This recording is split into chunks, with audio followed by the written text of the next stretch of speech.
Hello, everyone. This is Fadi, and I'd like to welcome you back to this fascinating series that we've been doing here, myself and my dear brother, Dr. David Wood, who is with me here in studio. Welcome back, brother. The topic, of course, has been atheism and Islam, but we did break it down into a number, basically, of episodes dealing with different topics. For instance, we dealt with God, atheism, and the meaning of life. We dealt with God, atheism, and morality last time, and we want to build upon that today. And today's topic will be focusing on moral arguments for God's existence. And really, one of the primary reasons why we wanted to go in that direction is that, if you watch last week's episode, you'll notice that David made a compelling argument stating that, aside from feelings, basically for an atheist, if you would reject, for instance, the moral behavior of the Prophet of Islam, Muhammad, then you're going to have a foundation to support your decision, because otherwise, why are you rejecting someone else's behavior based on his own belief and based on a different cultural background and so on and so forth? So that will be today's focus, which is moral arguments and how that leads really to prove the existence of God. Welcome back, brother. Thank you, sir. So, how can we tackle this issue, especially when it comes to Muslims who believed in the existence of God, who believed in Muhammad at some point, who followed his own laws, and now they're rejecting him altogether based on his behavior? Yeah, my overall perspective would be you have a kind of dilemma here. You need to pick one. We're all about dilemmas here. Yeah, we do lots of dilemmas. But basically, when a Muslim rejects Islam and Muhammad on some sort of moral grounds, they're opposed to the violence in Islam, they're opposed to the killing of apostates and to the terrorism, or they're opposed to the treatment of women, or to Muhammad's relationship with a 9-year-old girl, whatever they're opposed to. If it's a moral objection, then if they become atheists, I'd say they've got a choice to make. Either you need to acknowledge the implications of atheism and abandon the moral objection to Muhammad, reject him for some other reason, but not for moral reasons, or you need to rethink your foundation and come up with a basis for why those things are wrong. Again, as you pointed out, beyond your feelings, right? We know that you can feel that some behavior is wrong. If we're asking why it's really, really wrong, and different cultures at different times feel that things are. Notice that, because last time we talked about a young woman who walks down the street without a male escort in Pakistan. Her own family will beat her to death. Think about it. The brother who beats her to death, he feels more strongly about his moral convictions than most people in the West do about anything they believe in. Right? He feels so strongly he's willing to kill for it, and to possibly go to jail if they're going to bother to convict him. So he's willing to radically alter his family, his own future, everything, because he feels so strongly that what she did has to be avenged. And so absolutely, and I want to interject something that relates to what you just mentioned. When I appeared on satellite program for the first time with Brother Rashid back in December of 2007, a Muslim woman from Saudi by the name Fatima al-Mutayri accepted Christ. And then almost 9 months later, in August of 2008, I was sitting with Rashid when he passed a note to me and says her father and brother discovered that she is a Christian and they killed her.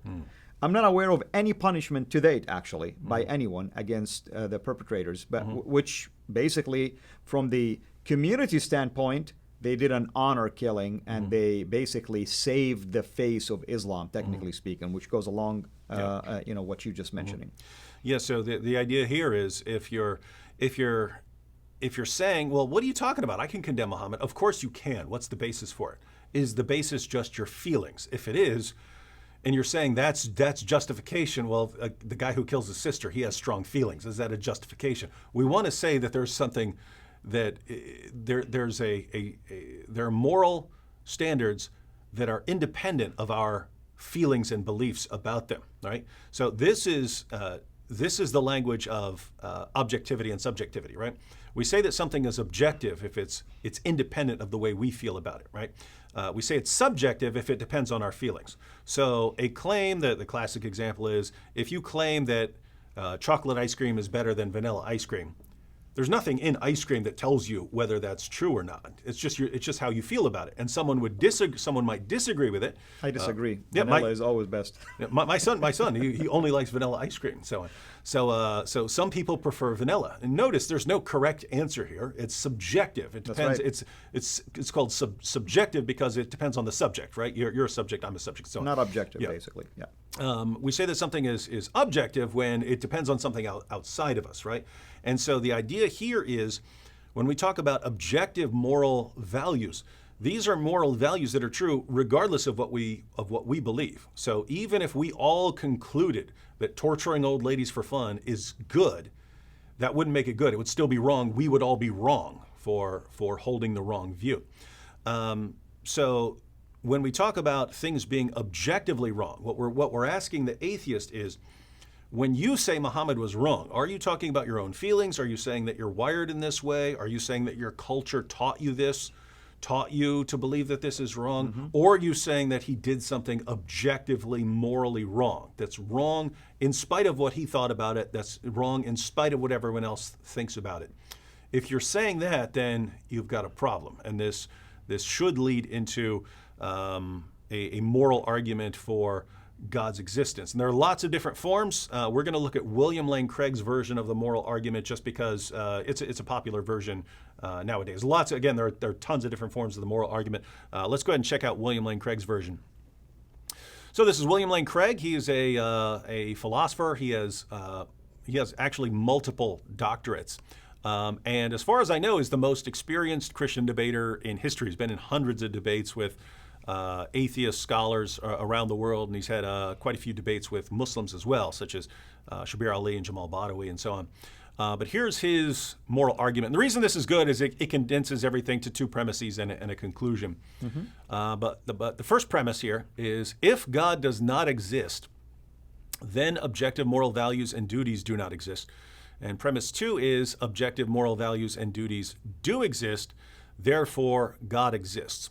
Now, the logical form of this argument here is called modus tollens. It's if A, then B, not B, therefore not A. And that's the logical form is indisputable. So to give a simpler example, if it's not a cat, if it's a cat, then it's a mammal. That's true, right? If it's a cat, then it's a mammal. Premise two, it's not a mammal. Therefore, it's not a cat. Therefore, it's not a cat, right? It can't be. So notice that. So that's the logical form of Craig's argument here. So logically is what we call a valid argument, and that all we mean when we say valid is that if the premises are true, the conclusion has to be true, right? Doesn't mean that the premises are true. If an argument has valid logic and true premises, then we say that the argument is sound. We have a sound argument. We have valid logic, meaning that the conclusion actually follows from the premises, and you're starting out with true premises, guaranteeing a true conclusion. So let's go back to the slide there and check out the first premise, and then we'll take a closer look at this. And if we can unpack it for our people, in case they're not familiar with some of these terminologies. So Craig argues, if God does not exist, then objective moral values and duties do not exist. If God does not exist, so if atheism is true, you could say, then objective moral values and duties do not exist. All right, so this would just go back to what we were talking about in the last video, that if God doesn't exist, if there's no God as the source of and just to clarify the terms he's using there, objective moral values and duties. So he's talking about objective, things that go beyond our feelings and our beliefs. That's right. And he has moral values and duties. Values are things that are good or bad, like a human being is intrinsically a good thing, who's worth something. That's a moral value. Duties are things that we're supposed to do, that those can be right or wrong, right? Actions can be right or wrong. And so you have a duty to perform certain actions and duty not to perform other actions. So you have objective moral values, things that are good or bad. what's the standard of those, and actions that are right or wrong. So Craig argues basically similar to what we talked about in the last video, namely that if atheism is true, there are only a couple places to go for your moral views, for your moral claims. You can appeal to the way you're wired. That doesn't give you anything like an objective moral value or duty. Saying I'm wired to do this, well, this guy's wired to be violent, this guy's wired to, be nice, this guy's wired this way, this guy's wired that way, an animal is wired this way. None of that tells you about objective right and wrong or good and bad. So that doesn't help you get objective moral values and duties. Alternatively, society, appealing to society for your moral standards doesn't help you get to anything objective in terms of morality. Because as you point out, they contradict each other, right? You go to one society, they will kill you for walking down the street without a male escort. You go to another city, they would never do that, would never think about doing that. Very, very different moral standards. And so society doesn't give you anything objective. And that's why, if you say that society determines what's right and wrong, you become a kind of cultural relativist. Society decides what's right and wrong. So there's nothing objective about that. So notice these things are kind of saying the exact opposite. If you're saying that society decides, then you're saying that our feelings and beliefs decide what right and wrong is. When we talk about objective moral values and duties, we're saying, is there right and wrong that's independent of what we think and we believe? And so much so that even if we were all wrong, we would simply be wrong. So all that first premise is saying is that if God doesn't exist, if there's no standard of good, then all we're left with are things that can't possibly be a foundation for objective moral values and duties. We could still believe that things are right and wrong. We could still be wired to believe that things are right and wrong. We could still be influenced by our society to say that certain things are right and wrong. We could still feel like certain things are right and wrong, but they're not objectively right and wrong. It depends on our thoughts and feelings. So that's really all the first premise is saying. Without the standard that goes beyond us, all that's left is us and our feelings, and we all disagree with each other on all kinds of things. Of course. So if there's nothing that goes beyond us, then we're just left with things that can't possibly serve as a basis for objective moral values and duties. So good on that? Absolutely. All right. Absolutely. So notice if we agree with the first premise, as I certainly did. When I was an atheist, I agreed with that. That is absolutely correct. If God doesn't exist, then there are no objective moral values and duties, and therefore I can kind of do what I want. All right, let's go back to the slide. We'll check out the next premise. So going back through the argument again, if God does not exist, then objective moral values and duties do not exist. Premise 2, objective moral values and duties do exist. Now, this is a little trickier to affirm because objective moral values and duties aren't exactly things that you can point to. You know what I mean? You don't go out and find them with a telescope or a microscope. You don't find them in the lab. Yeah. If two people are looking at or watching the same behavior, let's suppose we see someone who's torturing an old lady. If one person says, hey, that's objectively morally wrong, and the other person says, it's objectively morally fine, there's no evidence in what's going on that tells you who's right and who's wrong. So it's not something that you find empirically by going out and investigating. But there are certain things that are just like that, right? Like logical laws and so on. You can't point to them. You don't find them with a telescope, but they're still binding and authoritative. Mathematics, right? 2 + 2 = 4. You don't go out and find the mathematical rules around you can apply them. You can apply mathematical rules. You can say, oh, here's 2 of these and 2 of these, and that equals 4, and that's what we call it, and so on. So you can apply mathematical rules and so on. But mathematics it's conceptual. They're concepts. They exist in the mind, not out there. And so moral values and duties are more in that ballpark, that like logical laws, like mathematical rules, they're concepts, they exist in the mind. So the question is, are they nothing but illusions? Are these just kinds of illusions? Mm-hmm. The idea here is that people have moral experience, right?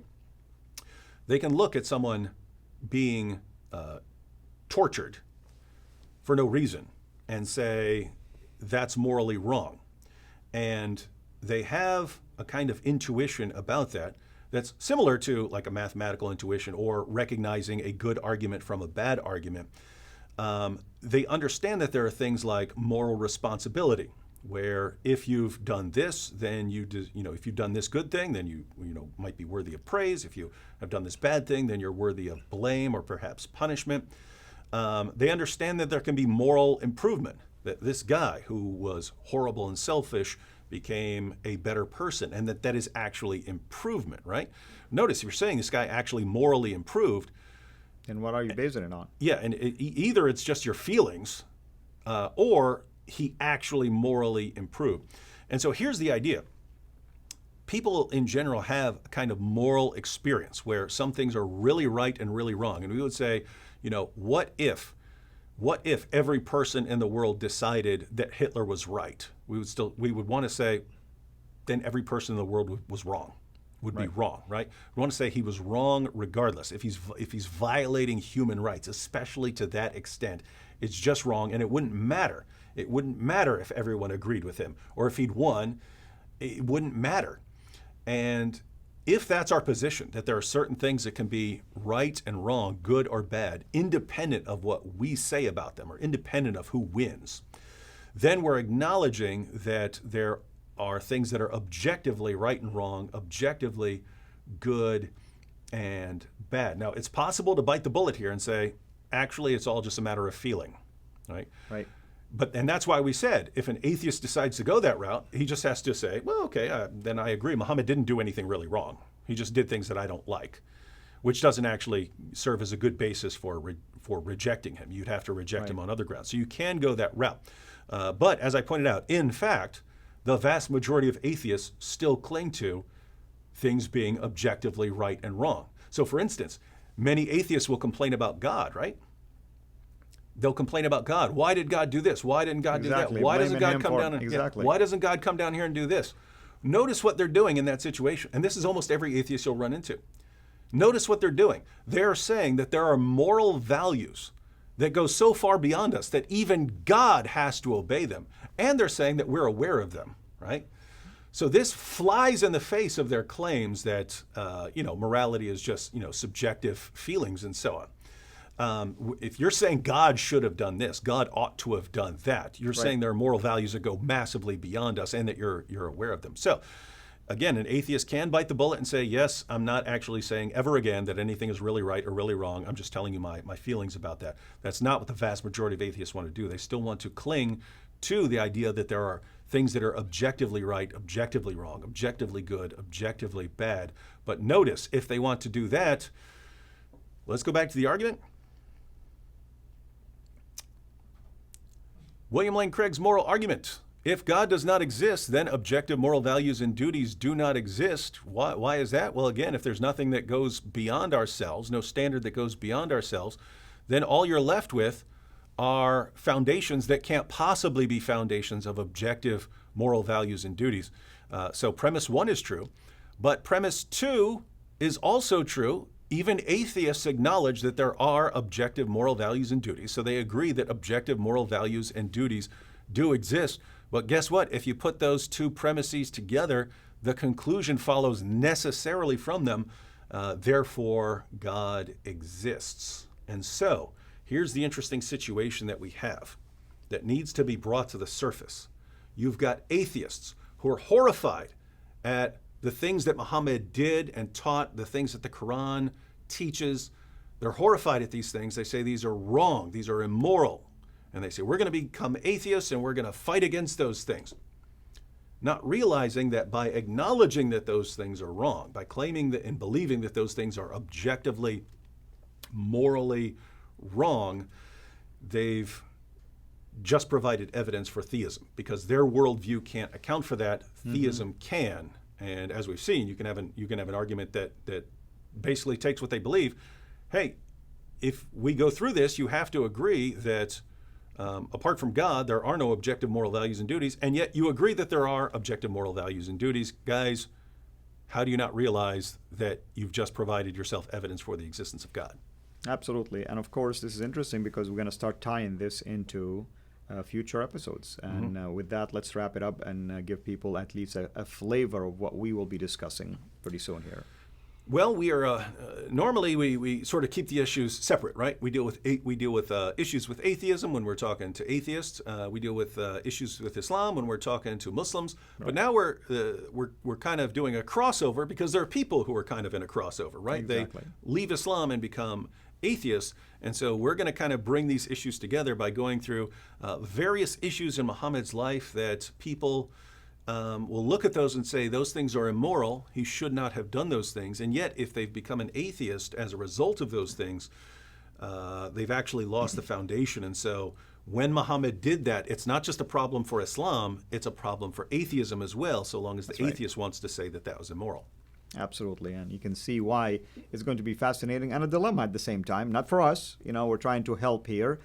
So I hope that you've found all of the videos that we've done so far in this series, which is so far we've been, titling it Generically Speaking, Islam and Atheism, for the obvious reason that some Muslims are leaving now and calling themselves atheists. Obviously, we're so excited that our dear brother David Wood here is the one that have joined us and decided to do this, I would consider to be pioneering, video series. I'm not aware of anyone so far that have tackled it from this perspective, but we're thankful if there's others as well, of course, that will be dealing with this, because at the end of the day, we want to invite those Muslims, young Muslims who are delusional about Islam, to look into Christ as their only mean of salvation. Thank you, brother. And until we meet again, everybody, have a blessed day. Thank you so much for taking the time to watch this video. We can't make these quality videos without the help of partners like you. So please consider becoming a Patreon supporter today at patreon.com/CIRA International. I want to make sure you always get notified when we release a new video. So please click the bell to be notified. And of course, make sure to subscribe to this channel. If this video was helpful to you, please click the thumbs up. Thank you.